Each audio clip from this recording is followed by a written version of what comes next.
réflexion. Très bien, Guillaume, merci. D'abord, je salue une fois encore la capacité du Togo à organiser de tels sommets, un sommet de haut niveau, on le dit, sommet de haut niveau pour réfléchir sur la fertilité et du sol. Et donc, si c'est le Togo qui l'organise, ça veut dire que nous plaçons aujourd'hui l'intérêt alimentaire au cœur des préoccupations, à voir aussi les récents déplacements du numéro 1 du Togo, Fornia Singbe, dans des différentes régions pour parler des FOPAT. Voilà, parler agriculture. Très bien. Je pense que c'est l'endroit idéal pour mener ces différentes réflexions. En soi, c'est une très bonne chose qu'aujourd'hui l'Afrique pense à revenir beaucoup plus à la terre. Car ce que nous avons beaucoup plus, c'est quoi? C'est la terre, c'est notre sous-sol et c'est la terre mère productrice d'ailleurs de la nourriture. Parler de la famine en Afrique, en réalité, c'est une sorte de contraste parce que c'est nous qui sommes un continent de production en réalité en termes d'agriculture.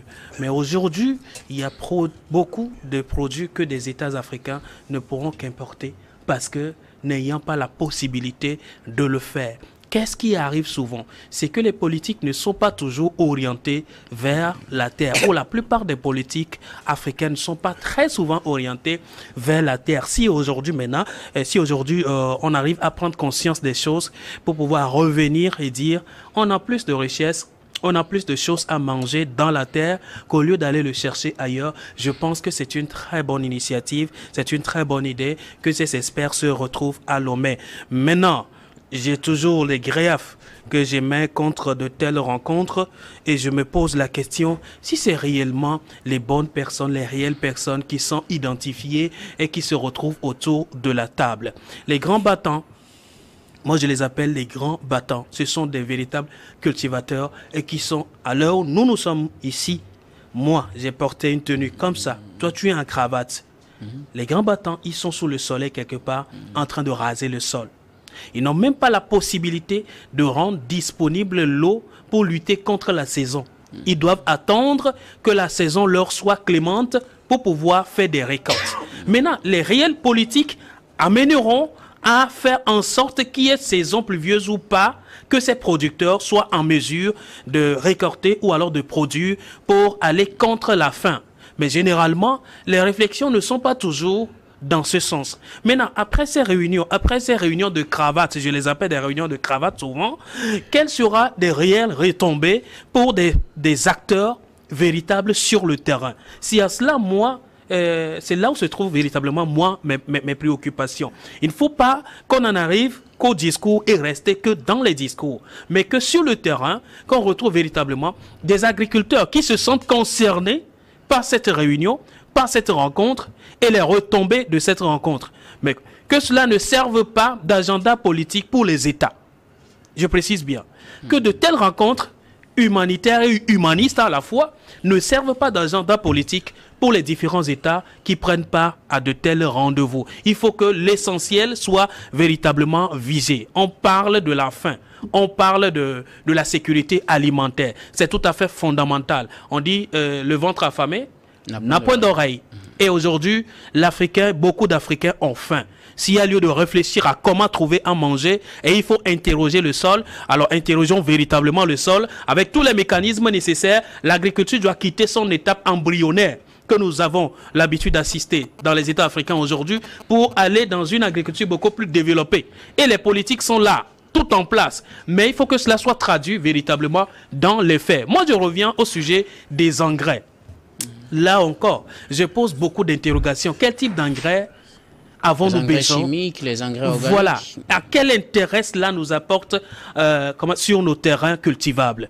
Nous avons vu après l'utilisation de ces engrais-là, quelle est la notice ou alors comment ils appellent ça, l'écrit qui accompagne l'utilisation de ces engrais-là pour ne plus peut-être appauvrir davantage nos sols ou alors les accompagner à véritablement produire une saison et puis c'est bon, et produire sur une longue durée. S'il faut parler aujourd'hui des engrais chimiques, je pense que cette rencontre doit permettre aux acteurs de réfléchir sur des engrais bio, permettant aux Africains de transformer leurs résidus comme certains entrepreneurs, certains initiateurs ont en train de le faire déjà de façon locale. Ramener ces gens-là à voir les expertises qu'ils sont en train d'utiliser, les exploiter sur le terrain, afin que les solutions trouvées en termes d'engrais ne soient plus, après 10 ans, destructrices pour le même sol.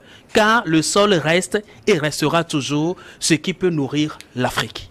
Prosper Agboklou, vos réflexions, le sommet est ouvert aujourd'hui, ça permettra en tout cas de réfléchir sur la fertilisation des sols. Oui, l'initiative en soi est bonne, très bonne, même parce que ça permet aujourd'hui de voir de comprendre que nos autorités prennent en charge la question du développement de l'agriculture particulièrement.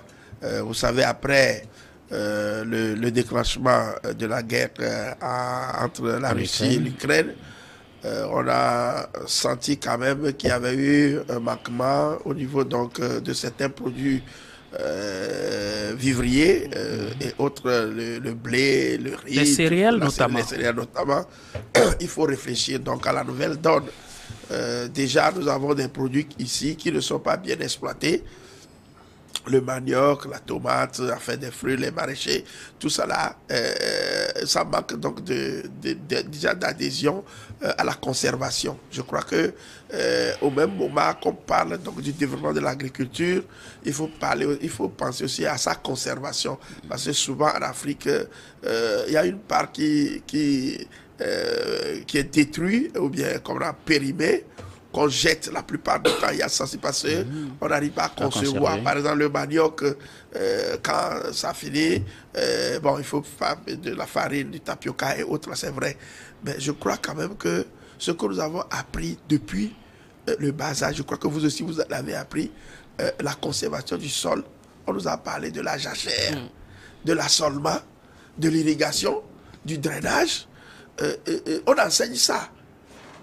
On continue pas à l'enseigner, mais j'ai l'impression que l'étape là est brûlée, on ne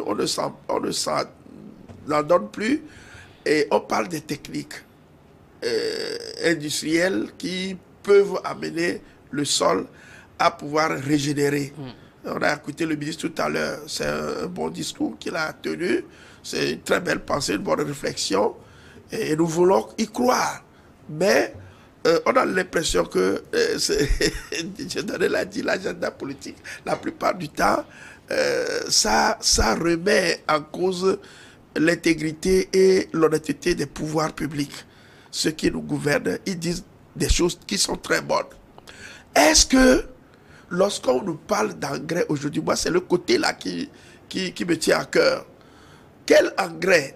Nous avons les engrais chimiques et les engrais organiques. Lequel pour l'Afrique convient mieux à ses sols? Faut que les scientifiques, moi je me rappelle que au niveau de l'université, il y avait eu d'éminentes personnalités, d'éminents professeurs qui dans ce pays avaient mis en place le système de conservation des déchets comment on appelle, organiques, fécales, les matières organiques. Les matières organiques.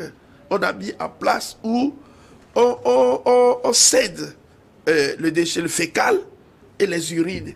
Et avec cela, l'étude a montré, c'était à l'Esteba. L'Esteba, oui, avec le professeur de Souza. Voilà, où on avait fait l'expérience à l'époque, où en mettant en place ces structures dans les différents coins du pays, on recueille ces matières-là pour pouvoir les travailler, pour nourrir le sol. Mais entre-temps, quelqu'un est venu dire, non, si on continue par utiliser ça, les engrais chimiques qui viendront d'Europe, on ne peut plus les ventiler, les vendre. Et depuis, ce projet-là, qui a été mis en place par un certain nombre donc, de personnalités, est tombé à l'eau, carrément à l'eau. Maintenant, on continue par réfléchir pour trouver les engrais qu'il faut pour notre sol, alors qu'on a apporté de main les structures nécessaires. Parce que, excusez-moi, quand nous sentons le besoin aujourd'hui, nous n'allons pas payer forcément pour pouvoir le faire. On urine partout. On a des toilettes dans lesquelles on va. Si je quitte comme on appelle, le studio tout de suite, je peux aller dans les toilettes. Et ça, on ne paye pas pour ça. Maintenant, on met en place des structures et des financements de la Banque mondiale qui continuent pas à nous endetter par rapport à ces financements. Et on appauvrit le sol. Le résultat, c'est que les sols sont appauvris. Quel est cet engrais-là qu'on met? Et que l'année prochaine, l'année suivante, on doit encore mettre. Et on parle donc de problèmes climatiques, comment vous l'appelez? Le changement climatique. On parle de ça. Et on ne trouve pas de solution. C'est Sarkozy qui a dit en 2007, lors d'une conférence devant les chefs d'État africains, que l'Afrique ne change pas de paradigme, qui continue pas à utiliser les méthodes rudimentaires pour son agriculture. Alors, je voulais apporter une précision. Vous parliez tout à l'heure des engrais. Je précise que c'est les engrais organiques et puis les engrais chimiques. Oui. Il sera également question de réfléchir sur comment rendre ces engrais disponibles, créer un cadre légal pour entourer maintenant leur développement, leur mise sur le marché, leur utilisation. Mais aussi, aujourd'hui, c'est une réflexion entre les différents ministres des différents acteurs, ministre de l'Agriculture, ministre des Finances et les partenaires. Mais également, demain, à la clôture, il y a une rencontre avec les chefs d'État pour voir comment mettre en place un système qui permette de rendre plus accessibles ces engrais-là. Est-ce que ce n'est pas une bonne chose, quand même, de réfléchir à un niveau des chefs d'État qui seront impliqués au niveau réglementaire, à tous les niveaux pratiquement, pour voir comment rendre accessibles ces engrais? Et puis, il y a une chose, c'est de faire la cartographie des sols pour voir quel type d'engrais sera adapté à quel type de sol. Est-ce que cela n'est pas une innovation qu'il faudrait saluer? Vous pensez que c'est tard? Et pourquoi c'est ça? L'Afrique, on nous a dit, l'Afrique est essentiellement quoi? Agricole. Oui. La Somalie souffre de problèmes de nourriture. Alors qu'on a des vastes sols. Le Togo, partout ailleurs, lorsqu'il ne pleut pas, la sécheresse sévit, la famine tombe. Est-ce qu'après les faux pas que le chef de l'État a fait des tournées également dans les régions, ce n'est pas le lieu idéal pour exposer les réalités qu'il a vues au Togo et puis peut-être impulser cela aux autres chefs de l'État pour que des actions soient prises pour encourager les initiatives locales permettant de mettre maintenant à la disposition des agriculteurs, comme vous le demandiez, des engrais qui puissent leur permettre non seulement de cultiver aujourd'hui et d'en réclamer demain, mais continuer à produire de façon massive? Oui, je crois que on n'est pas dubitatif à la matière, on est concret. Oui, le chef de l'État a fait ses faux pattes. On en a parlé ici. C'est une très bonne initiative. C'est une action sociale proche des populations. Il est allé écouter lui-même les besoins qu'il faut. Maintenant, je dis, il faut quitter un tout petit peu la bureaucratie par rapport aux actions. C'est vrai qu'autour du chef de l'État, il y a des diplômés de grandes personnalités qui puissent, parce qu'ils sont allés à l'école du blanc, apprendre un certain nombre de choses qui peuvent conseiller au président de la République. Oui, ce sont les influences positives qu'on cherche. Maintenant, je dis, il y a à faire auprès de la population des idées novatrices qui peuvent apporter. Tout ça, c'est des financements. C'est le pauvre contribuable qui va encore payer pour ça, pour ce qui va peut-être à volo. Je ne dis pas que le processus n'est pas bon, mais je dis il faut mûrement réfléchir. Savoir quel type d'engrais. Si c'est aujourd'hui qu'on doit penser au type d'engrais, notre République existe, ça fait 63 ans. On doit penser, on sait qu'à 80% nous sommes agriculteurs. Même si vous pensez qu'on est en retard, mieux vaut tard que jamais dit. Bon, maintenant, je suis d'accord qu'on y aille, mais qu'on trouve les bonnes solutions avec, Dieu l'a dit, avec les personnes qu'il faut. C'est-à-dire qu'il faut quitter un tout petit peu cette susceptibilité qui fait croire que c'est ceux qui sont partis apprendre dans les grandes écoles. Tout ce que, s'ils sont partis apprendre, sont affiliés, je dirais, ont une acquaintance particulière avec les réalités de ces pays-là. Maintenant, qui viendra analyser nos terres? Ce sont nos propres ingénieurs ou des ingénieurs étrangers, parce que il faut pas laisser ces études-là entre les mains des consortiums internationaux qui viennent vous dire que votre terre, il manque de l'ibus, il faut tel pour le faire, et vous devez débourser encore assez d'argent pour pouvoir leur permettre eux de renflouer leur caisse et de nous laisser dans la pauvreté. Je dis, il y a une façon. les matières fécales que nous déversons tous les jours, tous les milliers de Togolais déversent tous les jours là. Je dis, il y a des gens autour du chef de l'État qui sont capables, il y a même des professeurs d'université qui sont là, d'autres qui sont anciens, qui sont à la retraite, qui sont encore capables de produire. Il faut aller, moi je dis, le sol africain a besoin, enfin particulièrement Togolais que je connaisse, a besoin des matières organiques pour produire. Vous optez pour l'engrais organique. L'engrais chimique, ça tue le sol. Merci beaucoup, Prosper Agbokou. C'est votre réflexion. Dieu donné sur nous. Alors, il y a plein de mécanismes qui sont annoncés. Hein, une cartographie des sols, mettre en place des mécanismes qui permettent d'avoir plus accès à ces engrais. Et pour nous, dans le cadre togolais, cela fait suite au FOPAT. Est-ce que ce n'est pas une bonne initiative? Une très bonne initiative, je suis d'accord. Avant de revenir sur la proposition de l'engrais naturel que propose Prosper, je trouve, oui, c'est une très bonne initiative. Maintenant, vous avez commencé encore par dérouler les démarches cartésiennes. Il faut d'abord une cartographie du sol. C'est encore des gros mots. Alors que celui-là qui est sous le soleil actuellement ne comprend pas ce que vous appelez pas cartographie du sol.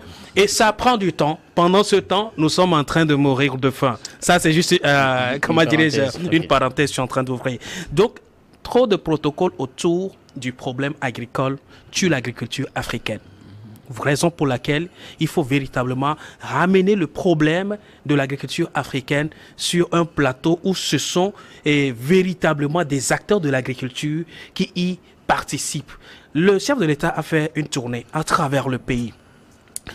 Je disais tantôt qu'il faut arriver toujours à dissocier, comment dirais-je, le social de la politique. Des gens dans ce pays avaient voulu encore faire de ce social-là que le chef de l'État voudrait faire à la véritable politique politicienne.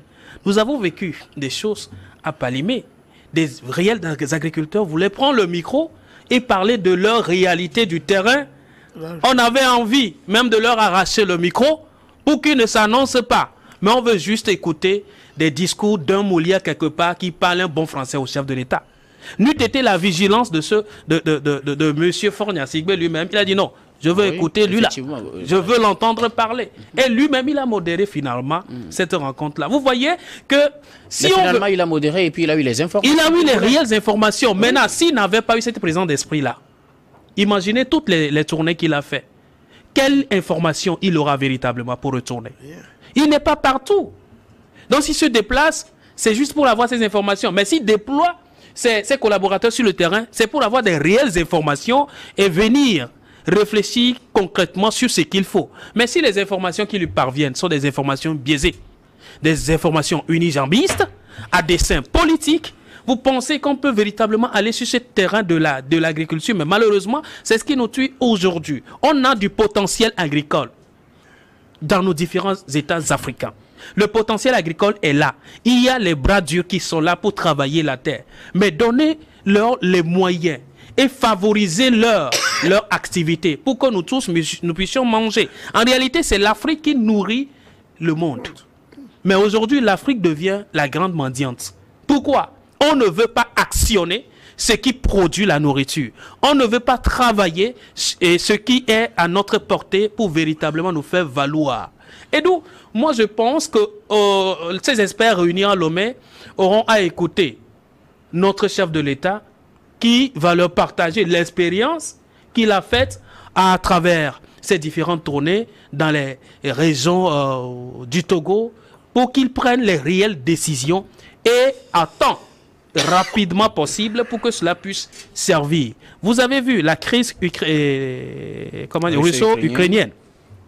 Ça a relancé véritablement les réflexions des réels Africains. Si on est véritablement africain, on allait mener plutôt des grandes réflexions pour dire non, assez, il faut que l'Afrique se lève. Comment se fait-il que des Blancs quelque part soient en train de se battre et que nous ayons le pain qui soit cher?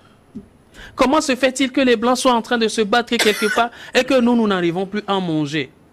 Alors que nous avons, nous aussi, des sols. Nous avons aussi... Est-ce que ce n'est pas pour apporter la solution à toutes ces questions-là qu'aujourd'hui, de telles initiatives sont prises par le Togo et par la communauté? Je trouve que c'est pour apporter la solution. Et voilà pourquoi je dis il faut que la réelle solution soit trouvée. Et qu'on laisse les manteaux politiques d'accord, autour de cette table pour servir la table sociale, pour servir plutôt la cagnotte sociale et que tout le continent trouve à manger. Qu'on n'appelle plus le continent africain un continent de la faim, un continent qui souffre de la famine. On en a assez. L'Afrique a du potentiel en termes agricoles. Prosper Aboklou, un dernier regard sur ce sommet de haut niveau qui est organisé à Lomé, avant de terminer cette émission, puisque nous sommes à quelques minutes de la fin. Oui, j'ose croire que le chef de l'État aura sur sa table une note bien rédigée, parce que les experts auraient fait une bonne analyse de la situation pour que ça ne soit pas un sommet de plus. La dernière fois qu'il avait animé le sommet sur, je crois, les sécurités au niveau donc de, qu'on appelle, vous l'appelez, la sécurité maritime, on parlait de la cybersécurité, criminalité. Je crois quand même qu'il y a des mots forts qui ont été prononcés. Et il y a des réseaux qui sont démantelés. Après, on nous a parlé de ces réseaux-là parce que vous n'êtes pas sans savoir que la cybercriminalité, ce n'est pas... Ça se traduit sur le terrain. C'est-à-dire, c'est des actions qui sont posées, mais qui se traduisent sur le terrain. Donc, il y a des démantèlements qui ont été faits. La gendarmerie avait annoncé un certain nombre donc, de voleurs enfin, des gens qui volent. C'est par ces moyens-là qu'ils braquent les gens. Aujourd'hui, nous sommes aussi suspendus à ses lèvres.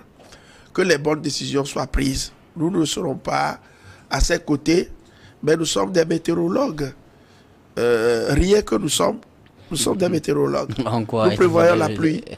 Oui, de s'abriter, de prendre le parapluie, de savoir là où il faut être quand la pluie va tomber, d'éviter les risques, vous voyez à peu près. Donc c'est ça que nous disons. Il faut que nous en venons là, et pour que l'Afrique ne souffre plus de faim.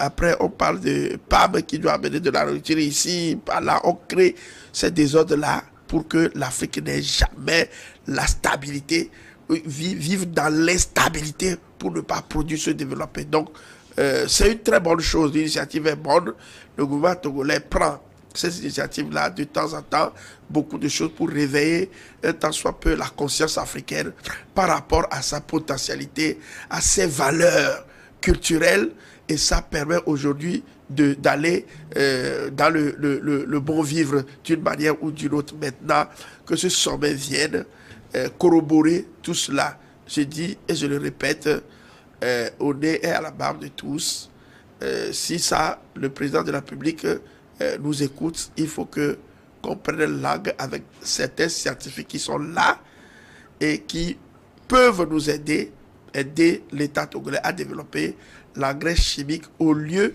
de se baser sur des constructions. Vous parlez d'engrais organiques. Engrais organiques, allez-y, je suis tombé dans le pied des engrais organiques pour que l'État ne jette pas toujours de l'argent par la fenêtre. Merci beaucoup, Prosper Aboklou. Un dernier mot, Dieu donné, c'est au nous. Alors, Guillaume, je commence par le dernier sujet. Il faut des solutions africaines aux problèmes africains. D'accord, généralement. Et nous avons toujours des solutions apportées chez nous en Afrique, mais on minimise souvent les potentialités. Cette fois-ci, en matière de sécurité alimentaire, je pense qu'il y a lieu de tabler beaucoup plus sur les compétences africaines pour pouvoir résoudre le problème de la faim sur le continent africain. Nous avons évoqué des sujets liés au Nigeria, liés au Mali et également à la Côte d'Ivoire. À la Côte d'Ivoire. Je pense qu'au cœur de tout ceci, c'est la stabilité de l'Afrique que nous recherchons. Et c'est le développement de l'Afrique que nous recherchons. Et s'il y a lieu de noter quelque chose, c'est que tous les Africains fassent en sorte que nous ayons un continent enviable, un continent qui soit encore sollicité par le monde, car nous sommes très bien positionnés et très bien partis pour l'être. Guillaume, merci. Merci beaucoup à vous. Dieudonné Sewonou, je rappelle que vous êtes journaliste et directeur général de Helios Service avec votre agence de presse Helios Info. Prosper Aboklou, merci également à vous. Vous êtes journaliste et analyste politique. Merci à vous tous d'avoir répondu à nos invitations. Merci également à vous, très chers téléspectateurs, de nous avoir suivis. Je vous donne rendez-vous demain pour un autre numéro de Regard Croisé.